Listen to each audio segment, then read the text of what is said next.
Class 12 subject math syllabus के बारे में हम बात कर रहे हैं और इसमें हम बात करेंगे कि कौन कौन से चैप्टर्स का आपके एग्ज़ाम्स में और मैथमेटिक्स में क्या इनरोलमेंट है और उसे हमें कैसे पढ़ना है, इस पर हम चर्चा करेंगे। और फिर हम चैप्टर्स और सिलेबस भी स्टार्ट करेंगे। ये जानकारी लेंगे कि कौन से चैप्टर्स का कितना इनरोलमेंट है और कैसे हमें पढ़ना है। तो सबसे पहला चैप्टर है हमारा रिलेशंस एंड फंक्शन, जिसका पूरे 5% इनरोलमेंट है आपके पूरे 12th के मैथमेटिक्स में, एग्ज़ाम्स में भी। और ये समझ लो कि हर एक जगह इसका यूटिलाइज है 5% हर एक चैप्टर्स में। दूसरा चैप्टर है आपका इन्वर्स ट्रिग्नोमेट्रिक फंक्शन, इसका भी 5% इनरोलमेंट है आपके एग्ज़ाम्स में। और इसका बहुत ज़्यादा इनरोलमेंट है आपके नेक्स्ट चैप्टर्स जो मैं लिख रहा हूँ उसमें बताऊँगा कि इसका क्या इनरोलमेंट है। जैसे आप कैलकुलस में इसका काफ़ी सारा इनरोलमेंट देखोगे। मैट्रिक्स डिटरमिनेंट जिसे अलजेब्रा पोर्शंस का माना जाता है, ये 10% यूजेज है। आपका पांचवा चैप्टर है limit continuity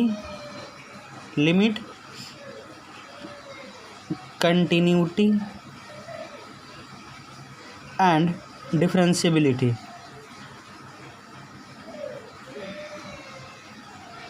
limit continuity and differentiability. उस छठा चैप्टर से आपका एप्लीकेशन ऑफ डेरिवेटिव,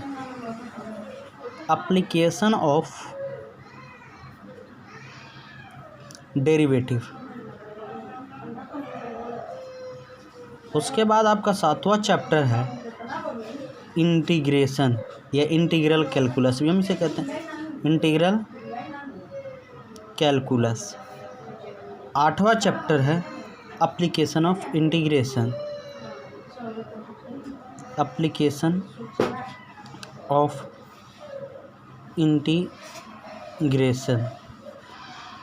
उसके बाद में आपका 9वां चैप्टर है डिफरेंशियल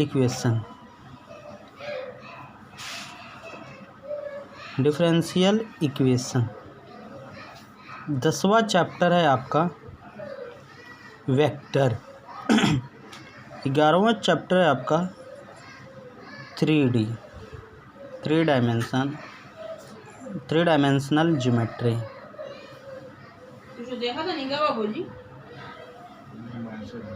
और 12 चैप्टर है लीनियर प्रोग्रामिंग, जिसे हम LLP भी कहते हैं, लीनियर प्रोग्रामिंग। इसमें ग्राफ्स आएगा, जैसे आप लोग का लीनियर इनक्वालिटीज के टर्म्स था वैसे ही इसका भी प्रोग्रामिंग। उसके बाद में आपका 13 चैप्टर है प्रोबेबिलिटी, इसे हमें पूरा पढ़ना है। अभी ऑनलाइन क्लासेज स्टार्ट करना पड़ रहा है लॉकडाउन की वजह से, लेकिन कोई दिक्कत नहीं होनी चाहिए। अब देखो, रिलेशंस एंड फंक्शंस 5% का इनरोलमेंट है, इन्वर्स ट्रिग्नोमेट्रिक फंक्शन का 5% का इनरोलमेंट है, लिमिट एंड डिफरेंशियबिलिटी और एप्लीकेशन ऑफ डिफरेंशिएशन, इसे हम कहते हैं डिफरेंशियल कैलकुलस, इसका 20% का इनरोलमेंट है। इंटीग्रल कैलकुलस और एप्लीकेशन ऑफ इंटीग्रेशन, इसे कहते हैं इंटीग्रल कैलकुलस, इसका भी 20% का इनरोलमेंट है। डिफरेंशियल इक्वेशन का 10% का इनरोलमेंट है। वेक्टर जो है, वेक्टर का आपका और 3D ये एक साथ आएगा, वेक्टर अलजेब्रा करके इस ब्रांच का नाम। अगर आप पार्टिकुलर मैथ्स का बुक ऐसे लेते हैं जो ब्रांच वाइज मिलता है एक स्टैंडर्ड लेवल पे, तो उसमें आपको 4-5 सेक्टरों में बटा हुआ मिलेगा। डिफरेंशियल कैलकुलस का अलग बुक मिलेगा, इंटीग्रल कैलकुलस का अलग मिलेगा, वेक्टर अलजेब्रा करके एक अलग बुक मिलेगा, और उसमें कोऑर्डिनेट ज्योमेट्री में सारा है, वेक्टर 3D और बाकी सारे चैप्टर्स। ये है टोटल 15% का इनरोलमेंट। LLP लीनियर प्रोग्रामिंग 5% है और प्रोबेबिलिटी का जो है आपका 10% का है। ऐसे आपके एग्ज़ाम्स की क्राइटेरिया, ऐसे आपका एग्ज़ाम्स होगा। अब देखो कौन से चैप्टर्स का कितना यूज है और कहाँ कहाँ क्या यूज है, इस चीज़ के बारे में मैं बताऊंगा।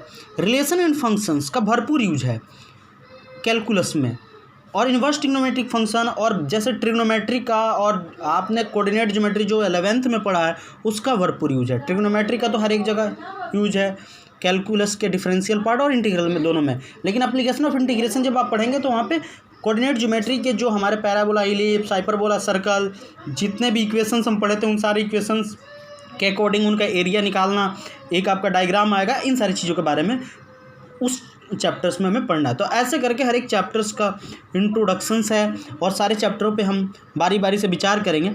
जैसे रिलेशन एंड फंक्शंस है, उसका भरपूर यूज है आपका लिमिट, कंटिन्यूटी एंड डिफरेंशियबिलिटी। हर एक क्वेश्चंस में फंक्शन के ही बारे में पढ़ना है, और फंक्शन के बारे में अगर जब पढ़ना है तो हम डिफरेंशिएबिलिटी और कंटिन्यूटी और लिमिट स्टार्ट करने से पहले फंक्शन पढ़ें तो हमारे लिए ज़्यादा बेहतर होगा, क्योंकि उसका जस्ट उसके बाद यूटिलाइज होगा और आपके लिए ज़्यादा समझ में आ जाएगा। क्योंकि जब तक हम किसी चीज़ का उपयोग नहीं करते तब तक वो चीज़ हमें समझ में नहीं आती, और उसका मैथमेटिक्स में वहाँ पे जस्ट उपयोग है, जस्ट यूज़ है, तो हमें पढ़ना उस समय चाहिए। और हम अभी शुरू करेंगे इन्वर्स ट्रिग्नोमेट्रिक फंक्शन का, जिसे मैं नेक्स्ट वीडियो के थ्रू आपको एक्सप्लेन करूँगा कि इन्वर्स ट्रिग्नोमेट्रिक फंक्शन है क्या, चैप्टर्स क्या है और इसके बारे में। ठीक है, तो ये इन्वर्स ट्रिग्नोमेट्रिक फंक्शन का इंट्रोडक्शंस अगले वीडियो में मैं बता रहा हूँ कि उसमें क्या क्या पढ़ना है, कौन कौन से टॉपिक्स हैं, कैसा फॉर्मूला है। वैसे ट्रिग्नोमेट्रिक तो आप पढ़े हो, अब यहाँ पे इसके आगे ट्रिग्नोमेट्रिक फंक्शन के आगे एक वर्ड जुड़ गया है, इन्वर्स का मतलब उल्टा होता है, और हम इसके बारे में नेक्स्ट वीडियो में बात करेंगे।